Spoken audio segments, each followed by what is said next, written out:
He finally figured it out. He accepted the aid and told everybody they were Mexicans.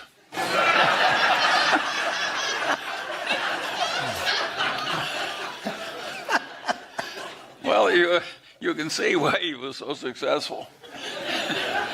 He had a mantra, which doesn't have any literary quality, but it has a lot of good sense in it. He'd say over and over again, figure out what works and do it. Mm-hmm. That's what built modern Singapore. Very practical. Very practical. Figure out what works and do it. Do a follow-up on this. Do you feel that philanthropically, are people, I know there's not a gene, but born with an instinctive sense that to help, or is it a learned trait as one gets on? I think there's a million different reasons for philanthropy. And one thing that is very interesting that I've observed in my life, I've known a lot of roguish people that made a fair amount of money, and they start giving a little money to show off.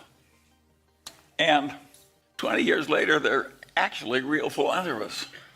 You become what you pretend to be to some considerable extent. And having observed this so much, I think there's something to be said for hypocrisy, but that's not a common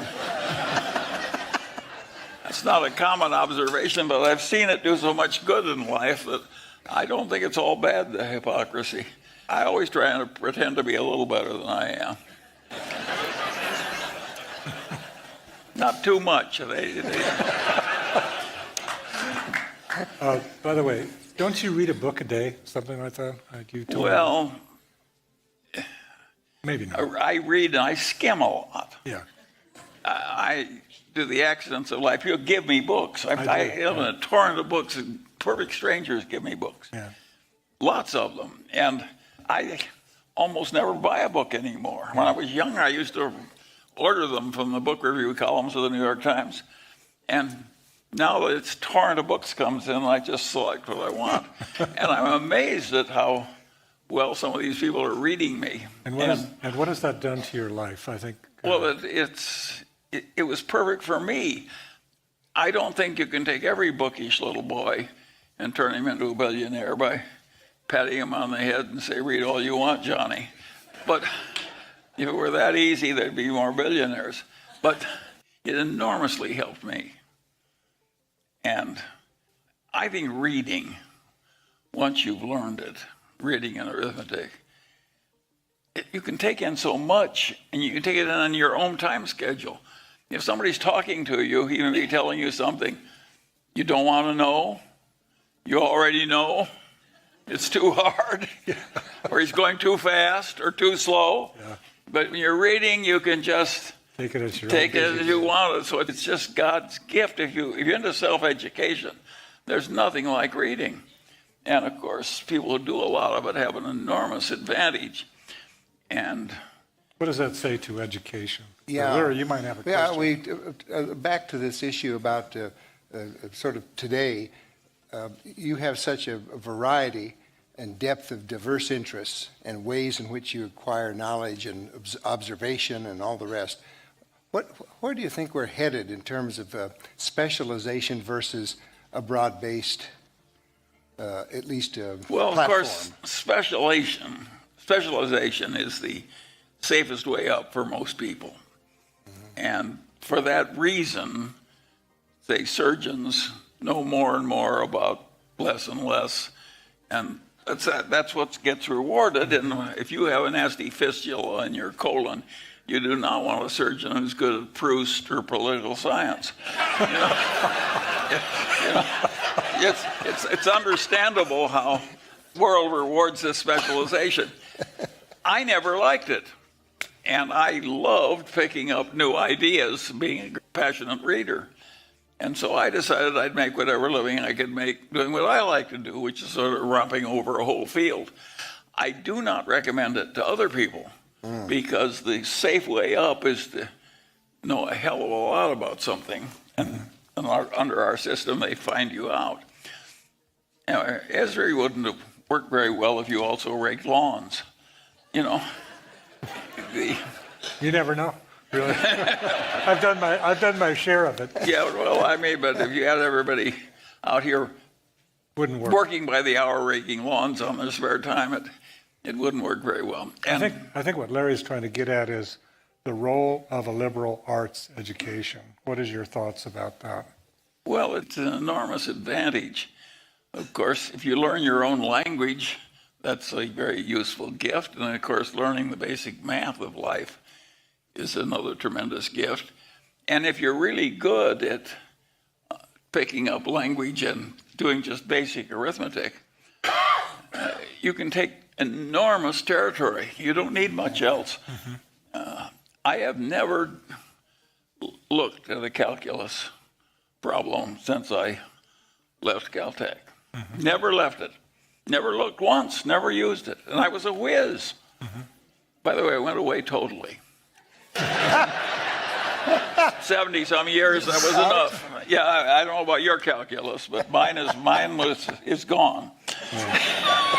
But this other stuff never goes away. And if you keep honing it and if you get good at it, then you learn something that's more important than what they teach you in college, is you learn the method of learning. When I want to know something, I just learn it. And take, for instance, I got to the Harvard Law School. I couldn't figure out how Reverend Moon was inviting people out to one weekend and they came back brainwashed zombies for the rest of their lives. And nobody in the Harvard Law School could explain it to me. So I said, I'll figure it out for myself. My mother had a little nursery rhyme, a little red hen that said, I'll do it myself, said the little red hen. So I said, I'll figure this out. Well, it took me a long time. But I finally figured out to my satisfaction exactly what was being done. They just stumbled into this through practice evolution. It wasn't calculated forethought. They just assembled a bunch of psychological tricks and pounded them on these people all at once under conditions involving stress. And at a certain point, the brain would just snap. And they had these people transformed into slaves. Boom.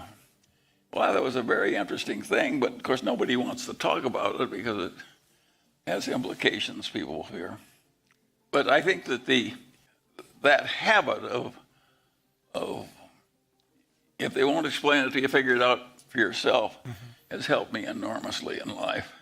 It's also hurt me because you give terrible offense when you go into somebody else's profession and act like you know more than he does. Right.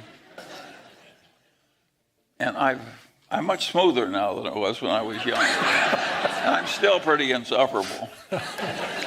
What are you thinking about today's economy in reference to 10 years ago, in reference to 20, 30, 40 years ago? What's going on today?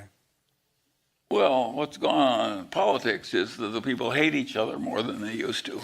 It wasn't that we didn't have political hatreds in the old days, but now the hatred is you can cut with a knife on both sides. I think it's very ugly. And I also think it is stupid to allow yourself to hate that much. There are two things I've noticed in a long life really do enormous damage to the bearer. And one of them is resentment and the other is hatred. And it just, what good is it going to do you to have this vast resentment of the way the world is? And of course, I've watched people work on resentment to get power in politics. Adolf Hitler did it, We poor Germans have been abused, blah, blah, blah, blah, blah, waving his arms. And I think that we have drifted on both sides into way too much hatred and way too much resentment. And I think it does terrible damage to the bearer. You can be disappointed in your political opponent. You don't have to hate him. After all, you're probably as much of a nutcase as he is in some ways. Yeah, well, does it scare you about our times, or what do you think? Do you think it's going to all work out? Well, there's and always been a fair amount of it in politics, And Jefferson and Hamilton hated each other. Yeah. And Franklin didn't. Even Franklin had a certain amount of resentment and hatred, and he worked hard at being sensible. No, I think that we have way too much too much happens. It's blinding. You hate that much, it blinds your cognition. And there's some good in everybody. To give an extreme example, Adolf Hitler was terribly nice to his dog, his mistress, and the Jewish doctor that treated his mother's cancer. I mean, there is something, even Adolf Hitler had something good in him. I mean, you don't have to be totally mad at everybody because you don't like their politics. What about economically? Are you afraid of the times today? I mean, compare it to 10 years ago when the Great Recession happened. And maybe if you could comment about the recession, what happened? In a sense, you got to remember that I had the easiest time in the easiest place that any generation ever had. Imagine being born a white male in a bourgeois household, born in 1924 in Omaha, Nebraska. I've had a huge tailwind all my life. There never was a better time when more things got fixed, more diseases got cured, there was more general prosperity and improvement, and so on and so on and so on. Is the future going to be as easy for the young male born in 2021? I don't think so. I think it's going to be harder. You can almost see that coming. And, and some of it was accidental. We got this terrible hydrogen bomb, and it's given us 60-some years of peace. I mean, major peace. We have little wars. Yeah. And my father was scarcely out of one war before his son was going off in another. I think it will be tougher in the future, and I think I've been continuously invested in American enterprise for 70 years. And that was a pretty good 70 years. I think the averages are up something like 40 times in my adult life.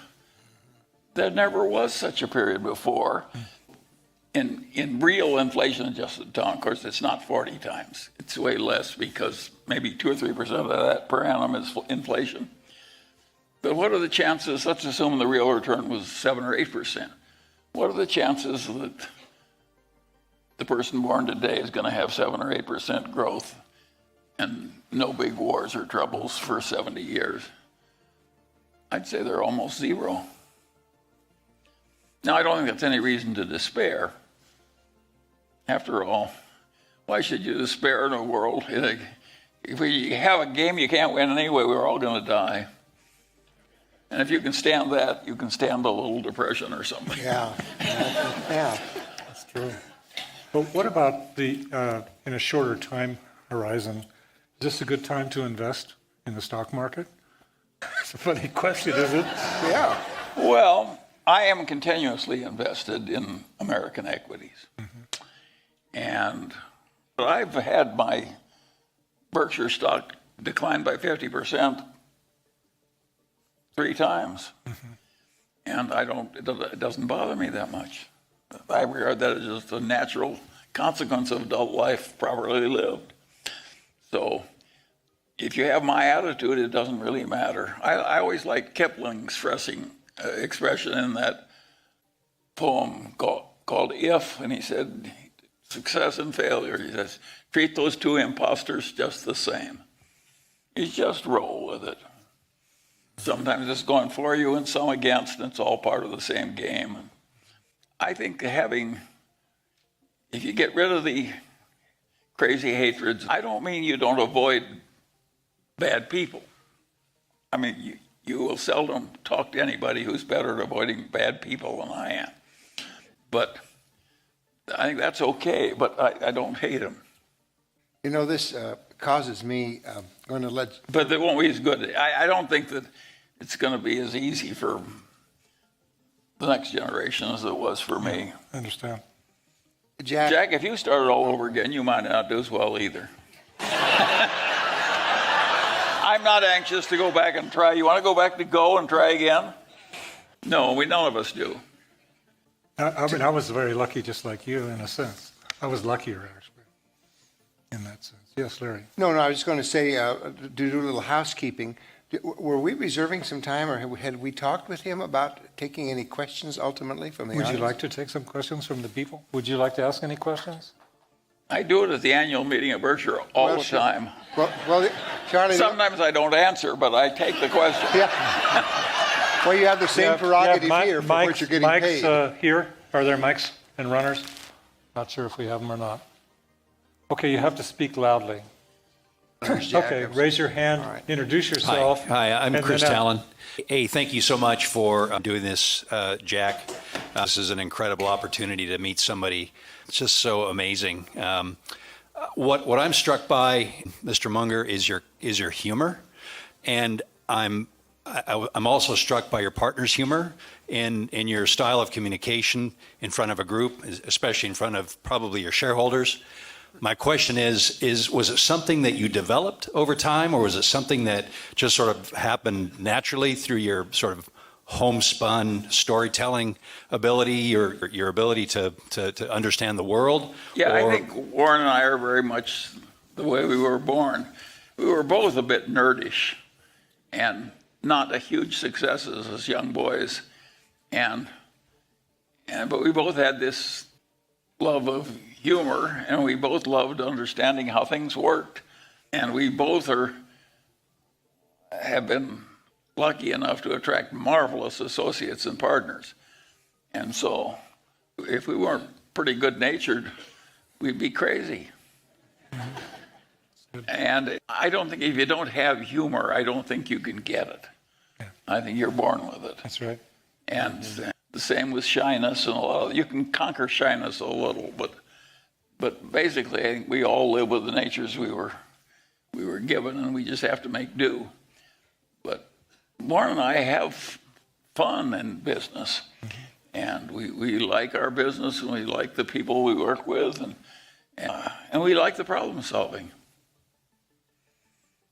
That's a huge advantage in life. If you really love problem solving, that is worth about 20 IQ points. Yeah. Very true. Another question. Right here. Thank you. Introduce You're yourself. wonderful to listen to. Thank you. I wonder if I could ask you to go back to maybe your 20s or something of what got you really excited when you began seeing what you might do and what your future could be, or what you seemed to be especially enthusiastic about that led you down this path. What turned you on first? Young, you could have Well, played football. I came from a conventional family, happy marriage, good siblings, etc. My parents' friends were wonderful people, so I had just fabulous people. In fact, I used to say I have a great trouble in Los Angeles finding people as fine as the people I used to know in Omaha. And I had a very unusually desirable situation as a young boy. And so did Warren. And although he was more unhappy when he was young than I was. And it just happened. And I think what was born in was the proper training and proper background. My grandfather Munger had been born in extreme poverty. His two parents were school teachers in a little town in Nebraska, and two school teachers' income enabled him to buy the meat for dinner every night at the butcher shop in the little town he lived in Nebraska. He went to the butcher shop with a nickel, and he bought the parts of the animal nobody else would eat. Now, if you start life that poor and make your own way, which my grandfather did, you're quite a fellow. And he was self-educated, and not self-educated in a rudimentary way. I mean, he spoke Greek and Latin self-educated. And so I had very interesting people as my examples. And my grandfather Munger believed down to the soles of his feet in being rational. And he worked at it. And I watched it, and of course it had worked well for him. It had made him district attorney and president of the Bar Association, and finally a very young